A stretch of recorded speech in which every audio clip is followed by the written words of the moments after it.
Kirk Bohls, the two newest Texas football coaches, were living on Tulsa time, but they're not anymore. They're on the ATX time. And don't quit your day job. What were your first impressions of Sterlin Gilbert and Matt Mattox? Probably a little dissimilar. Sterling Gilbert struck me as very intense, very serious.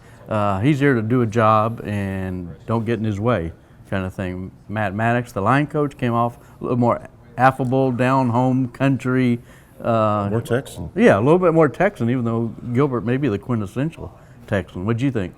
I thought that Gilbert had a smoldering intensity about him that he's ready to get after it right now, even though the football season is over. Right. Spring football's coming up, so I know he wants to get after it.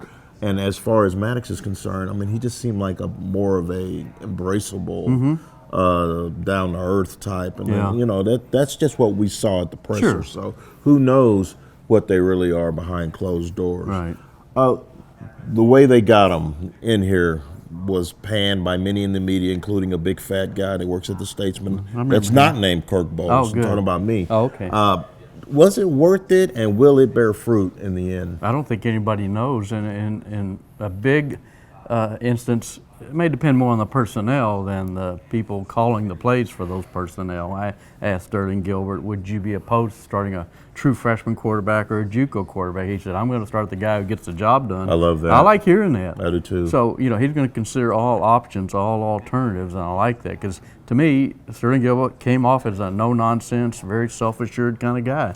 But, I mean, they seem to know what they're doing.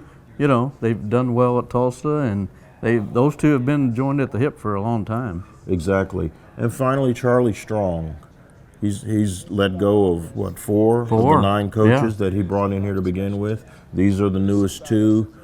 At what point does it become a Charlie Strong problem rather than a staff problem? Well, I think that whole narrative on Charlie Strong changed after the Bader game. Good win, no doubt about that. But the honeymoon's over. Charlie may not have felt like he had a honeymoon, but I think in large instance he did, because I think all the local media really like and respect Charlie, but it's about results. It's a results-based job that he has, and he's got to get this right. Yeah, and I like the fact that he's being proactive in this. I still believe that it's going to take a minimum of 8 wins for him to hold on to his gig in 2016. We'll see if these 2 new coaches are the galvanizing mechanism that brings Texas football back to where we know it should be. And we'll see if it breeds any fruit for recruiting, you know, in the short term. Well, that'll do it for us from here at Belmont. Kirk Bohls, Ced Golden. Check out our updates on hookem.com, and we'll see you later.